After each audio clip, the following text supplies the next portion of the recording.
حضرت ابو ہریرہ رضی اللہ عنہ سے مروی ہے کہ رسول اللہ صلی اللہ علیہ وآلہ وسلم سے پوچھا گیا، اے اللہ کے رسول صلی اللہ علیہ وآلہ وسلم، غیبت کیا ہے؟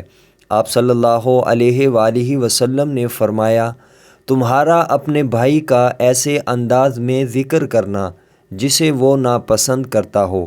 عرض کیا گیا، جو بات میں کہہ رہا ہوں اگر وہ میرے بھائی میں پائی جاتی ہو تو کیا وہ بھی غیبت ہوگی؟ آپ صلی اللہ علیہ وآلہ وسلم نے فرمایا، اگر اس میں وہ بات موجود ہو اور تم کہو تب ہی تو غیبت ہے، اگر تم کوئی ایسی بات کہو جو اس میں نہ ہو تو تم نے اس پر بہتان لگایا۔ سنن ابو داؤد حدیث نمبر 4874۔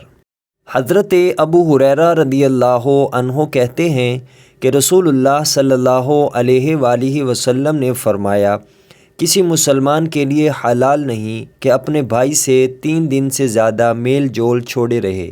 جس نے 3 دن سے زیادہ مقاطعہ کیا اور وہ اسی حالت میں مر گیا تو وہ آگ میں جائے گا۔ سنن ابو داؤد حدیث نمبر 4914۔ حضرت ابو سعید خدری رضی اللہ عنہ بیان کرتے ہیں کہ رسول اللہ صلی اللہ علیہ وآلہ وسلم نے فرمایا، اللہ کے نزدیک قیامت کے روز امانت میں یہ بات بہت بڑی خیانت شمار ہوگی کہ مرد اپنی بیوی کے اور بیوی اپنے شوہر کے قریب ہو اور پھر اس کے راز کو لوگوں کے سامنے افشا کر دے۔